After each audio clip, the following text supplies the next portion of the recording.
You sit here with such sorrow, crying out to the gods? The town is filled with the sounds of hymns and smells of incense. I, whom all men call the great, came out to learn of this myself. He turns to the priest. You're an old, and they are young. Come, speak for them. What do you fear, or want that you sit here crying out?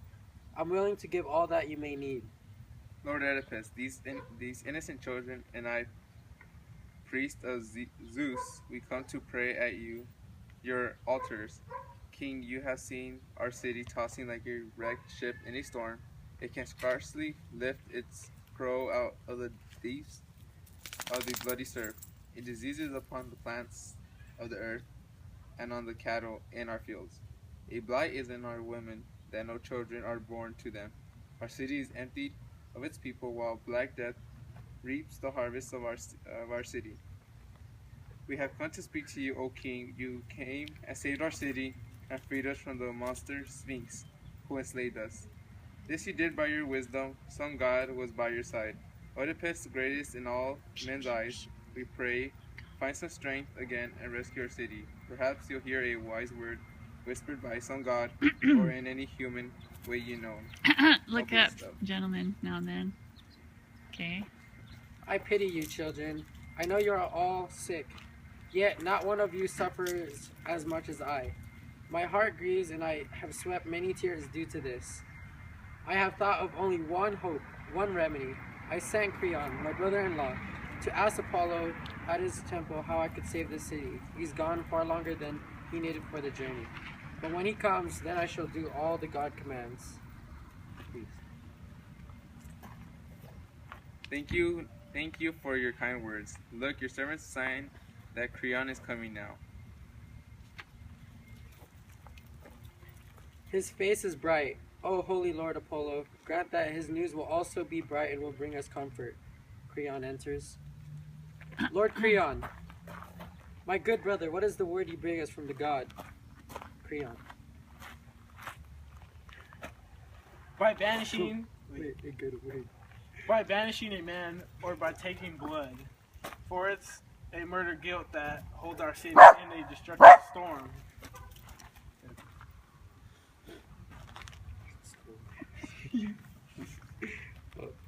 How shall it be done? Wait, okay, you got that right. Okay. Who is this man whose fate the god reveals? The king, wait, my lord, before you come to guide us, we had a king called Laius. Apollo commanded that someone punish this dead man's murderers. Where are they? Where would a trace of this old crime be found? The clue is in this land, so said this god. Where did this murder take place? They were all killed except one. Wait, the king. He fled in fear, and he could tell us nothing in clear terms of what he knew. Nothing but one thing. What was that? If we had a clue, we might discover more. This man said that the robbers were many. It was not a single man sought the man's doing because of all the riddling Sphinx. We neglected the mysterious crime and sought a solution to the troubles before us. That was long ago, before you came. I swear by Apollo that I will bring this to light again. Whoever he was that killed the king may readily wish to kill me with his murderous hand. Children, go now. I will do what is needed. God will decide whether we prosper or remain in sorrow. Exit by the chorus. Chorus. Who's the chorus? Bryce, be the chorus. Chorus. What is the sweet voice from the shrine of Apollo, rich in gold, that I have heard? I am racked with doubt and fear, and in troubling gold my heart, and worship full of fears for what will pass throughout the years. No spare we to drive away the plague, no children are begun, for sorrows are without number. Mighty Zeus, are we forgotten? In unnumbered deaths dies the city. The children born lie dead on naked earth without pity. Gray-haired mothers and wives stand at the altar and hymns to Father Zeus to spare our lives.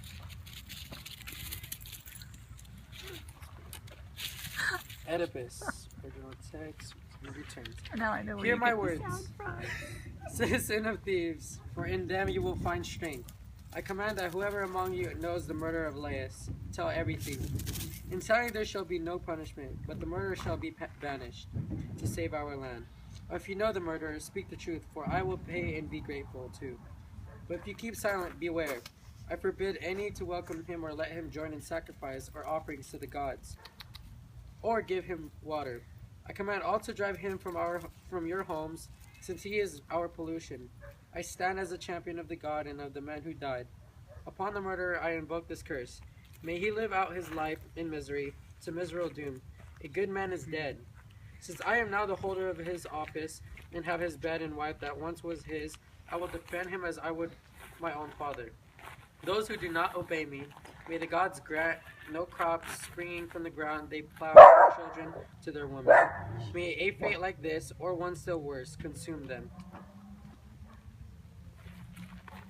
I neither killed the king nor know the killer. But since Apollo set the task, it is part to tell who the man is. Blind old Tiresias can see what Apollo sees. If you inquire of him, you might find out most clearly.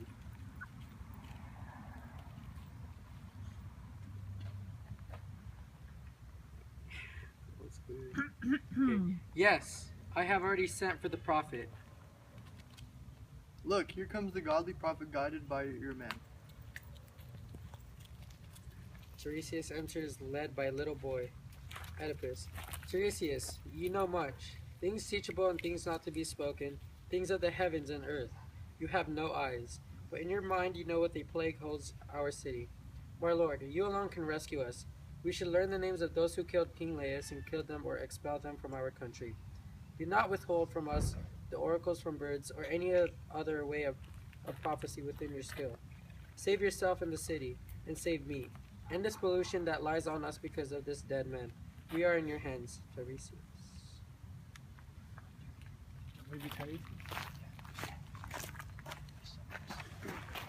Alas, how terrible is wisdom when it turns against you. Let me go home.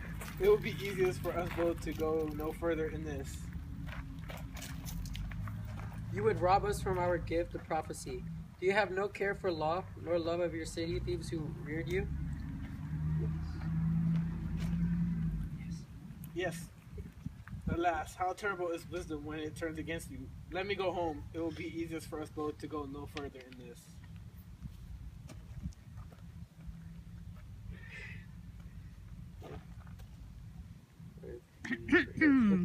You would I already read that. For God's sakes, if you know anything, do not turn from us. All you hear know nothing. I will not bring our troubles to the light of day. What do you mean? You know something and refuse to speak. Would you betray us and destroy the city? I will not bring this pain upon us both. Tell us, you villain.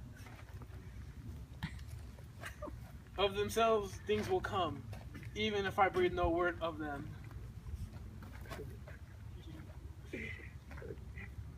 Since they will come, tell them to me.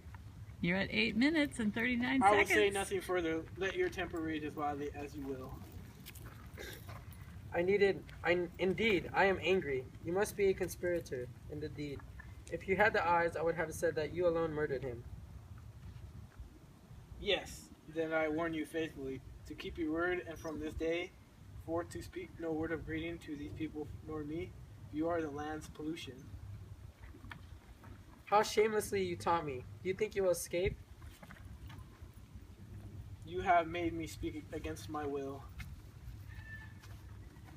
Speak that. What tell me again that I may learn it better?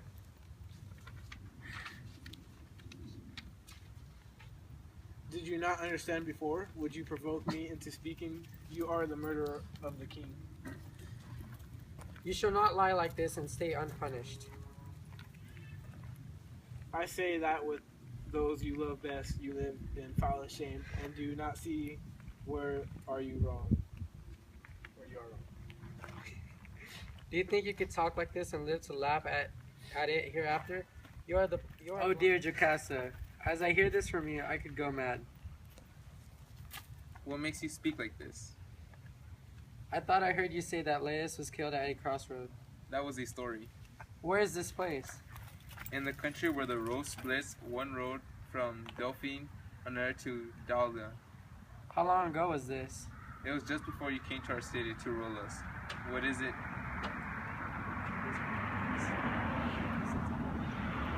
What is it, Oedipus? That's on your mind. What is it, Zeus? That you do with me. Tell me, Jocasta of Laius, how did he look? How old or young was he? He was a tall man and his hair was gray, nearly white. He looked a lot like you. Hey, bug. It's disgusting. By your ear. I think I have called curses on myself in ignorance. What do you mean I am terrified when I look at you? Tell me one more thing. Did he travel with many servants or a few? There were 5. Laius rode in a carriage with a coachman. It's plain. Who told you of what happened? The only servant that escaped safely home. Is he part of the household now? No, when he came home again, I saw you king, and Laius was dead. He begged that I should send him to the fields to be my shepherd, so I sent him away. Oh, how I wish that he could come back quickly. He can. Why is your heart so set on this? Oh dear Jocasta, I am full of fears that I have spoken far too much, and therefore wish to see the shepherd. He will come, but Oedipus, let me know what bothers you. Polybus was my father. Polybus. Polybus was my father, king of Corinth. I was respected by the citizens in Corinth and had a good life. And then a strange... What demon urged you to stab into your own eyes? It was Apollo that brought my ruin to completion, but the hand that struck was my own. Why should I see when vision shows me nothing sweet to see? Here's the man who rescued me as I lay cast out on the hillside. He saw me from death. I wish I had died then. You would be far better off dead than living still and blind.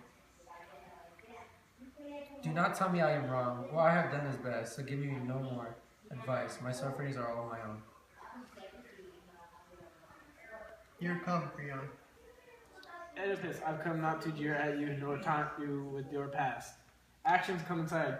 You should not be made a public spectacle. Oedipus, Creon, most noble spirit, I have treated you so badly, yet I beg you. Oedipus, I've come not to... What do you need from me? Drive me from here with all speed to where I may not hear a human voice. Let me live in the mountain which would have been my tomb so long ago. For that you must ask of the god. But I am hated by the gods. The will of the gods is clear enough already. It is better to seek their guidance. I will go in your place to seek their help. I urge other duties on you. Bury your sister who lies inside the house and perform the rites for her. I must go from here to the hill where my parents tried to kill me. Nothing can kill me now. I would not have been saved from death unless it were for some strange destiny. Let my destiny go where it will. As for my children, Creon, do not worry about my 2 sons. They are men and can take care of themselves. But I beg you, look after my poor unhappy daughters. Let me touch them and weep with them. Enter Antigone and Ismene, Oedipus' 2 daughters crying. Oh my lord, is it my daughters I hear sobbing? My 2 darlings? Come to these hands of mine, your brother's hands. Creon has had pity and has sent me what I loved most. I brought them to you because I know where you love them. Bless you for it. O children, I weep for you. I cannot see your faces. I weep when I think of bitterness there will be in your lives. When you're ready for marriage, who will take the child of such infamy? Such insults you will hear. Creon, since you are the only father left for these 2 girls, do not allow them to wander like beggars, poor and unhusbandless. Come along, soon you will leave the city, but let the children stay. Do not take them from me. Do not ask to have everything your way.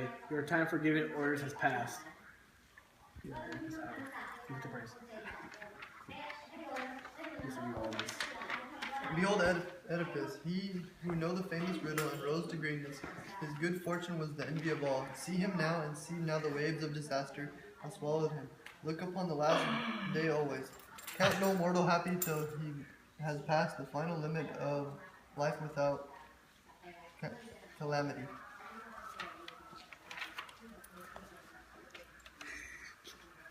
That's it.